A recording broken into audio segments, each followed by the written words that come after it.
What took you so long? The Amalt are in trouble. Let's split up.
Oh, no, you don't.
Kin so ShB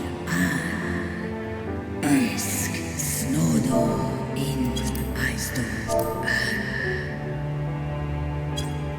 Antal an in Aisto Antal afa Snalosk en ash an dran mira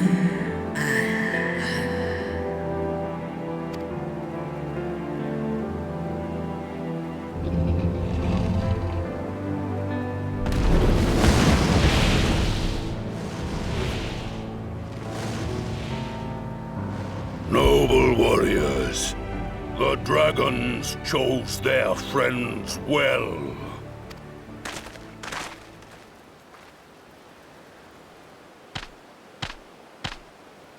Long have our peoples waged war, but no more.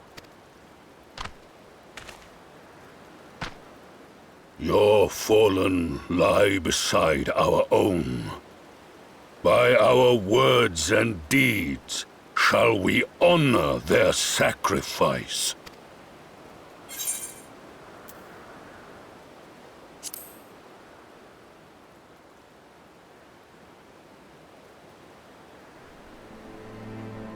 The enemy of our enemy is our friend. And you have proven yourselves worthy of our trust. It is the Garleans who are deserving of our fury. I shall see that my brethren learn the truth of this day, and rally as many as possible to the cause, till we meet again.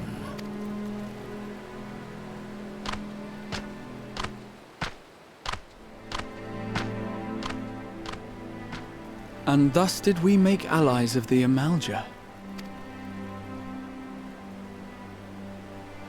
It would certainly seem that way. The Sultana will be pleased. Let's go and give her the good news, shall we?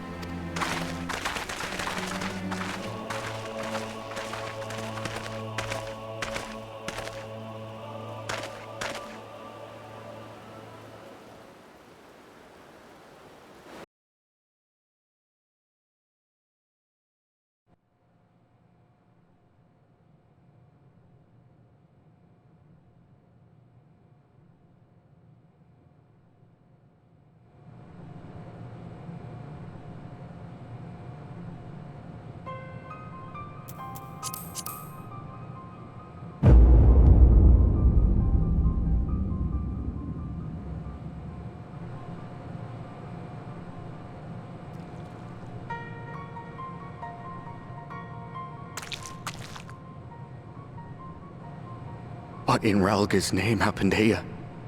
The gods only know. But you can bet these poor sods aren't here by choice. Quickly! We've got to get them free!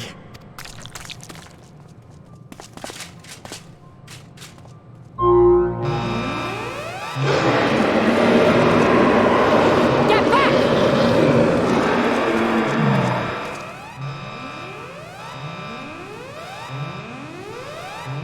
No! What have I done? It's too late for them! We're leaving, now!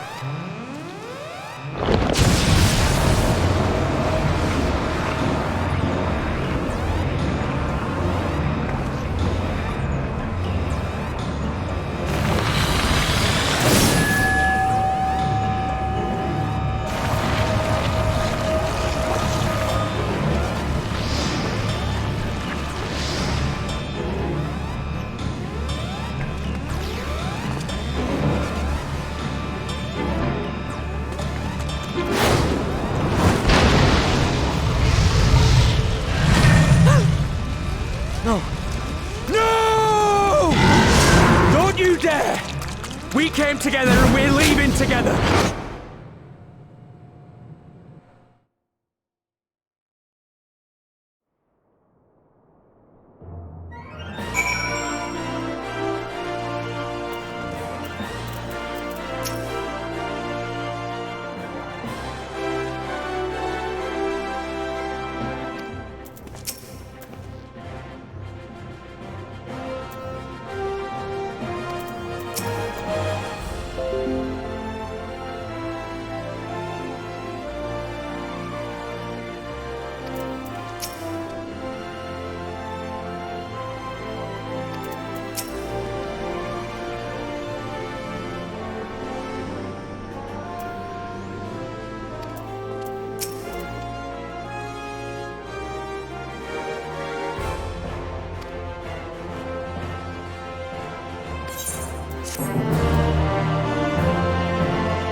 Fordola, have you been waiting here all this time?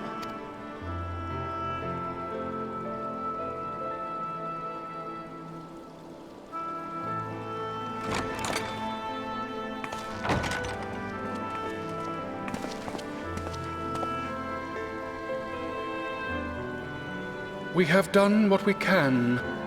The rest is up to him. May we see him? I do not think that wise. You must let him sleep.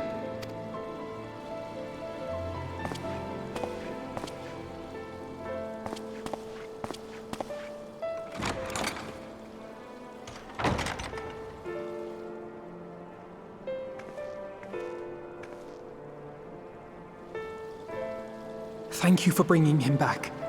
He owes you his life. I just wish I had been there. Perhaps, I don't know, perhaps I could have... Could have what? Got tempered? Don't flatter yourself. You can't save everyone. No one can.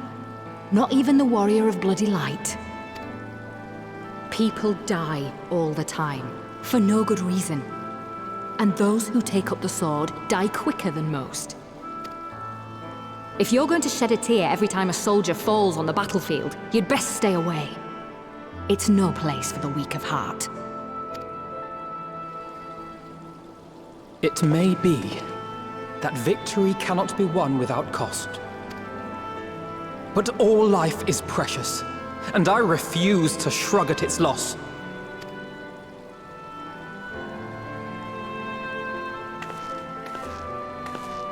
All life is precious! You need to grow up, little man. Before your sparkling ideals get everyone killed.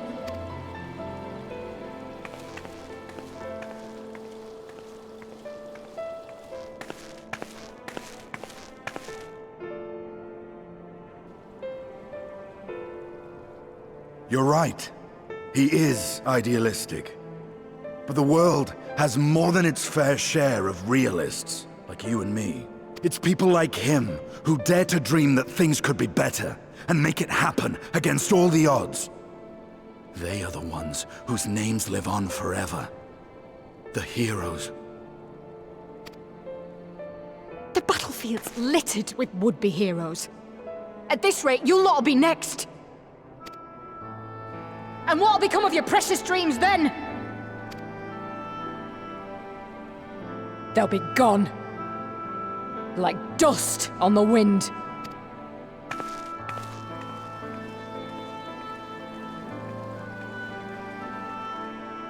Dreams worth fighting for don't die so easily.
Your Grace, pray forgive us our lateness. Think not of that. I understand a close comrade of yours was wounded in the line of duty. Arenvald. It was at the Alliance's behest that he risked all, and we are grieved to hear of his condition. Rest assured, he will receive the finest care our chirurgeons can provide. On that you have my word. Now, we would share with you the findings of the mission. Pippin, pray relate to our guests the details of Fordola's account.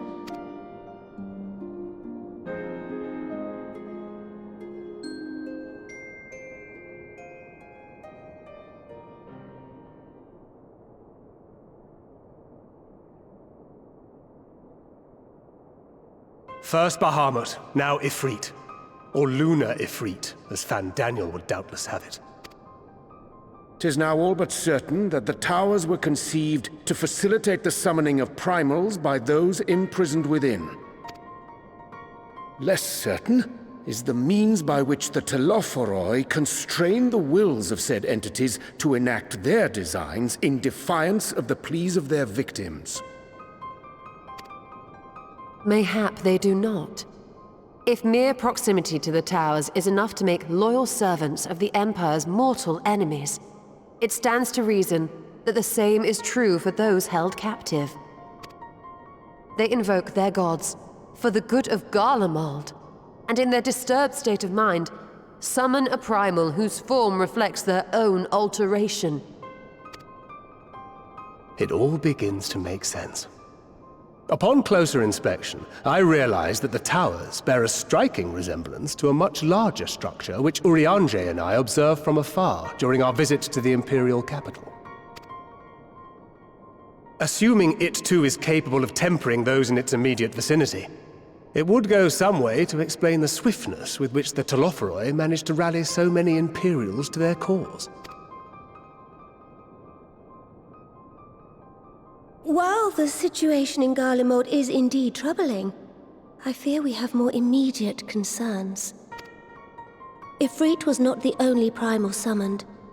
At approximately the same time, observers at several other towers bore witness to the emergence of further such entities.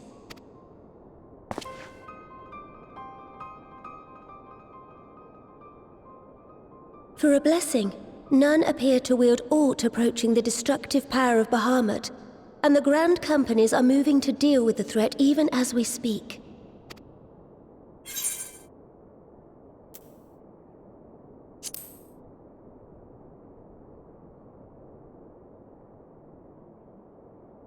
Though we are aware that the task will not be easy, we would call upon the Scions only as a last resort. Pray, conserve your strength for now. After all, it was not so very long ago that you rid us of Bahamut. On which note, I am pleased to report that our talks with the Amalja have reached an agreeable conclusion. They have pledged their full support to our cause. It is our hope that this historic agreement will encourage other tribes to join us at the negotiating table. And I know that I speak for all of the Allied leaders when I say that we will welcome them with open arms at such time as they do.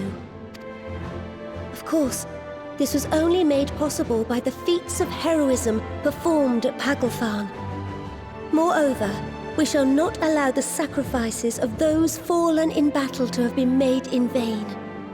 As hope leads to victory, shall victory lead to a new dawn for Eorzea. May these words ever be our guide, Your Grace. Now, if you will forgive me, I must consult with the Syndicate on the matter of our new allies' integration. Till next we meet, my friends, I bid you safe travels and blessed respite.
Welcome back. I expect you must all be exhausted. Ere you take your rest, however, I would beg a moment of your time. Thanks to Arenvald's selfless efforts, we may now be confident that we understand the function of the towers. But many questions remain regarding the reason for the summonings and what lurks behind the looming edifice in Garlemald. Until such questions are answered, we will struggle to devise an effective strategy for thwarting the Telophoroi's stated aim. Nothing less than the destruction of this star. And so, given the gravity of the situation, I move that we petition the aid of Sharlayan.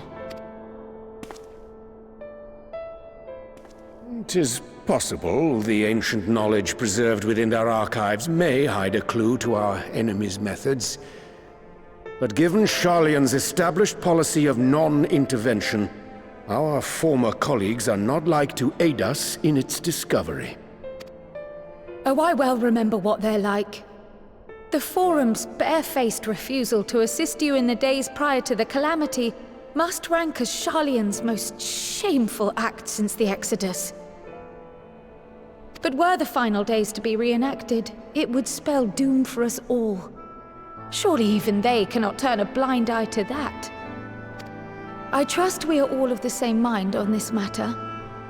Urgent as it seemed, I took the liberty of petitioning the Alliance for leave to act as Eorzea's emissary, and have since received their blessing. I presume your role as a student of Baldessian will carry some weight with the Forum? One can but hope. If truth be told, our organization has been a shadow of its former self ever since the disappearance of the Isle of Val. But the name does still retain some degree of prestige. I only pray it will be enough. If there are no objections, I shall depart for Sharlayan at once. But before I do, I should also mention the other matter to which I would devote some time during my stay. After hearing what transpired in the first, I began to question the true nature of Hydaelyn's blessing, a topic I have discussed at some length with Y'shtola. We were wondering, when was the last time Hydaelyn spoke to you directly?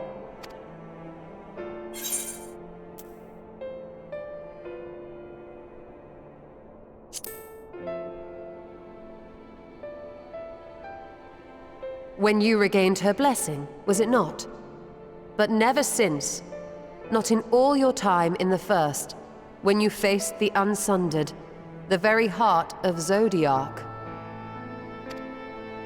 History shows us that Hydaelyn is able to awaken the echo in her chosen, convey her will directly, and grant the blessing of light. To our knowledge, however, she has not sought to intervene in man's affairs for some considerable time.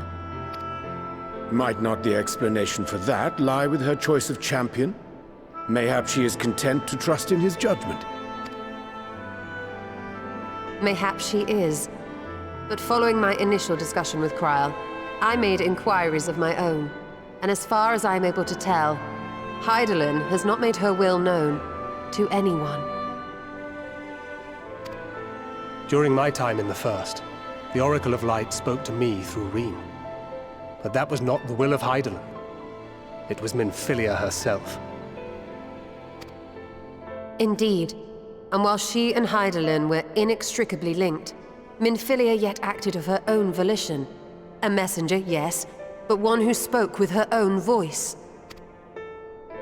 I wonder, could Hydaelyn's silence suggest the presence of some disruptive force, perhaps? Some obstacle to communication? While I share Urianger's high opinion of your conduct, I see no reason why she would deny you her guidance altogether. Then again, who am I to say? The fact is, we simply don't know. But if the explanation is to be found anywhere, I can think of worse places to look than the archives of Sharlayan, and their research on the Ethereal Sea in particular.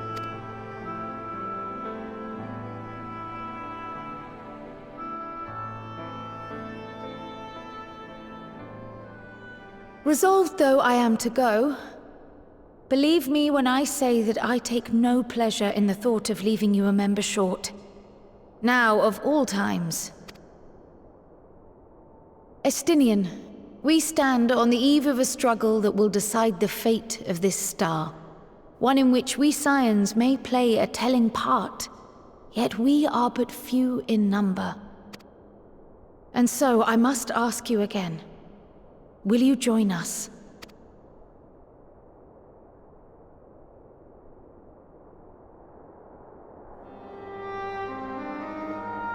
You see the world the way you want it to be. I see the world the way it is. You are idealistic to a fault. But I know you would never turn your back on those in need. Never close your eyes to their suffering. And somehow, your deeds lend truth to your words, giving the lie to my doubts in so doing. I have seen others draw strength from your belief. In Ishgard, in Alamigo, you inspired them to stand up and fight. To win, no less. And even when you lost those you held dear, you carried their spirit with you, and made their memory your guiding light. The burden of so many hopes and dreams would be too heavy for most to bear. But you bear it willingly, as you have shown me. Some dreams are too important to let go. If you have need of my strength, it's yours. After all you've done, how could I refuse? Thank you, Estinian. Whatever challenges await us, I shall not falter. You have my word.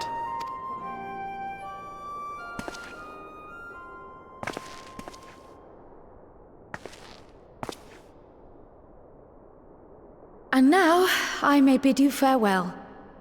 Safe in the knowledge that all is as it should be. In this little corner of the world, at least.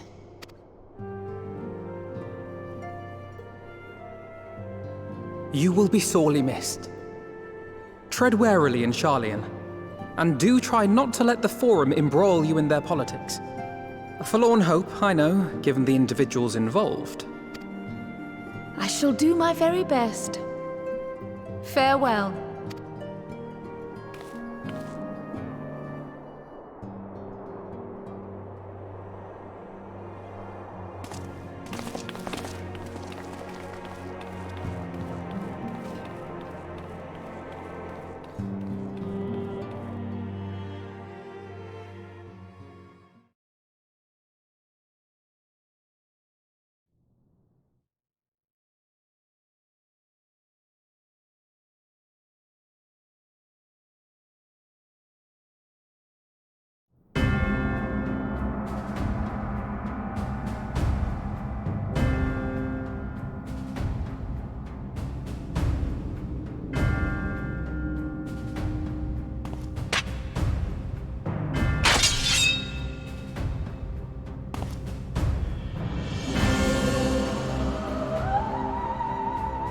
Well, does this one meet with your approval?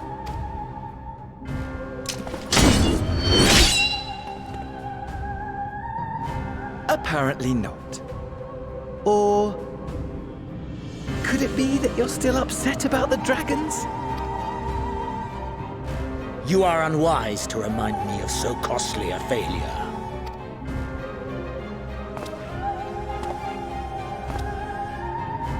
It will not affect our plans, I trust.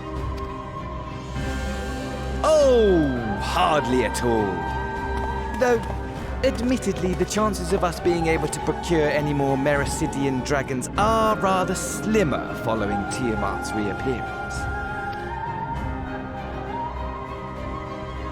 Oh, but the seeds have been sown, my lord. We have only to wait for them to quicken. Speaking of preparations, is it safe to assume that you will be ready to control you-know-what? The hour draws nigh. This nation, forged for Ascian ends, will finally prove its worth.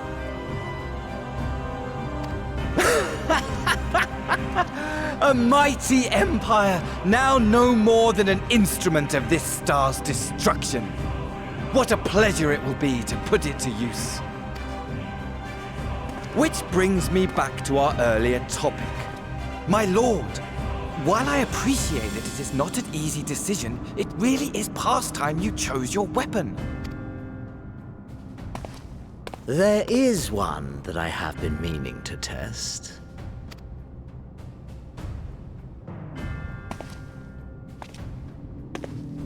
Well, well! Not quite what I was expecting, though I will say, it does seem rather apt.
Esteemed guests, you honor us with your presence. As there is much to discuss, let us begin. Information on our taken brethren you have, yes? Hear it we would!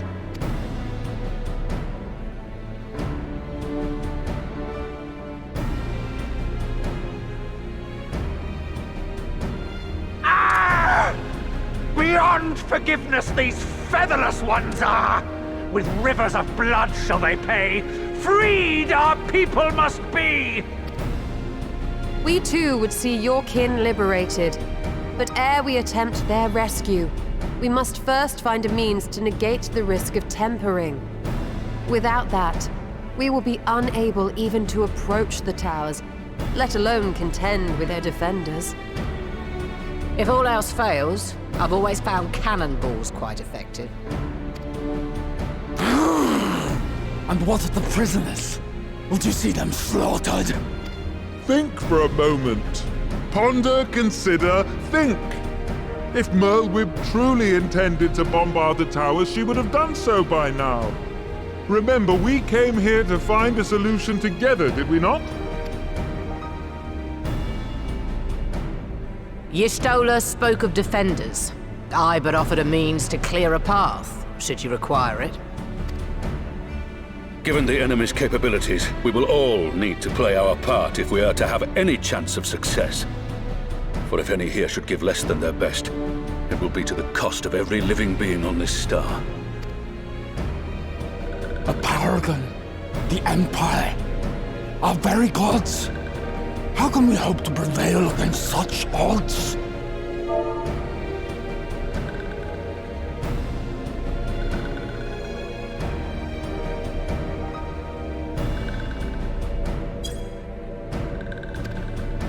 That our foe is formidable, none would deny.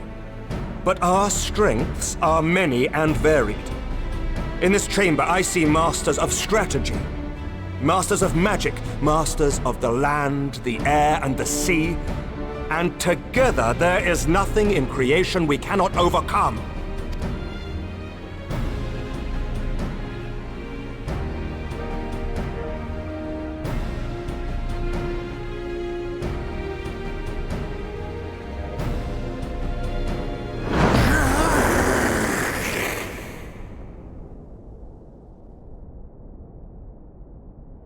I beg your pardon?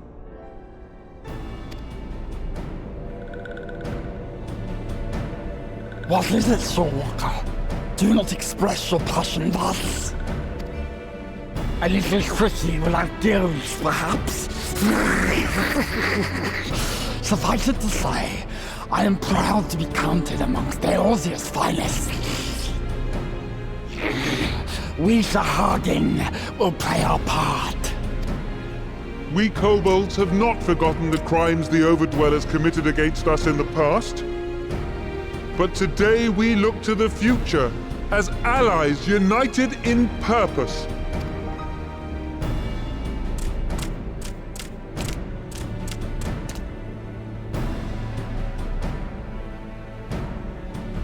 Ah! Make mock of the Ixal the Paragon does! Turns kin into puppets! Pits brother against brother! Free them from his grasp, we shall! As Patriarch Zadar will attest, the Scions have granted us a means to free your brethren from their thraldom. This boon we will gladly share, that your people might never be enslaved again. We accept! We accept! Praise be!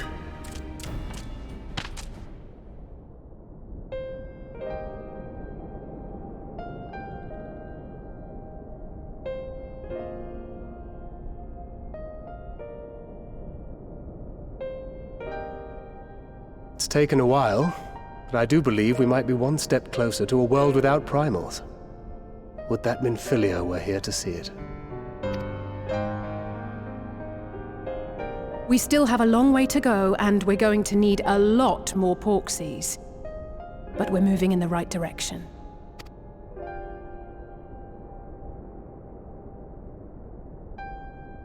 If I may have your attention, there is one other point I would like to raise.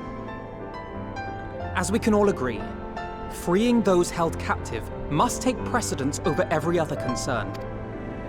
But experience has taught us that none save those with the capacity to resist tempering can hope to enter the towers unscathed. And even once inside, a still greater threat may yet await them, that which we call a primal. Needless to say, if we are to succeed, engaging with such foes can only ever be considered a last resort. And so I move that we seek to prevent them from being summoned in the first place. Yes! Both prayer and ether are needed for the ritual. Should either one be denied, the summoning would fail. Indeed. And so we must endeavor to discover the source of the ether on which the process depends. Do so, and it may present a way to halt the summonings, or perhaps even neutralize the towers entirely. A promising proposal. While you are conducting your investigations, however, we will need to remain vigilant, lest the Telophoroi commit further abductions and summon primals ere we have the means to prevent them. To stand a better chance of keeping our enemy at bay, we would do well to coordinate our defensive efforts, sending reinforcements to assist our neighbors when needed. We Amalja would have been overwhelmed were it not for our newfound allies. But say the word, and we shall come.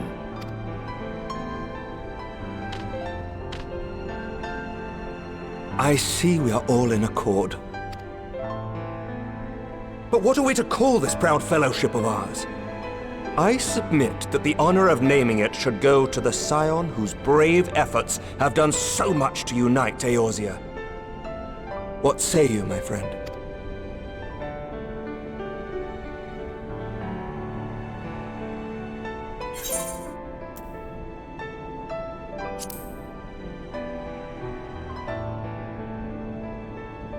Might I suggest the Grand Company of Eorzea? I remember a certain someone pondering it once upon a time, and it seems as fitting a name as any. A fine choice, for there is none here who does not love Eorzea. Aye, in that we shall ever be united. United in our gratitude for the realm that gave us life. Then let it be recorded that on this day, the Grand Company of Eorzea was born.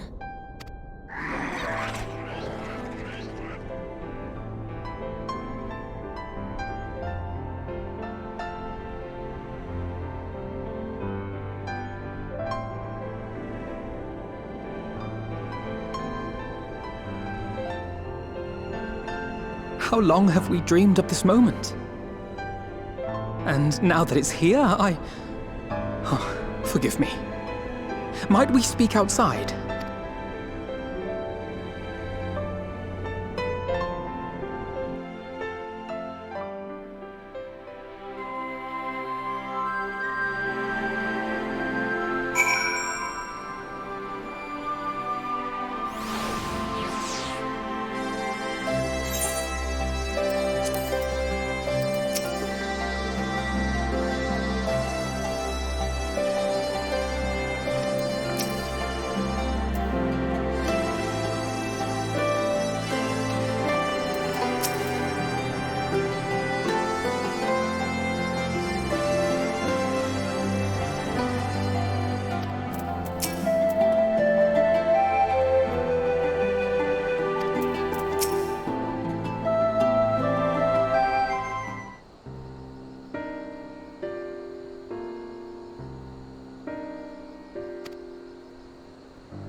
you.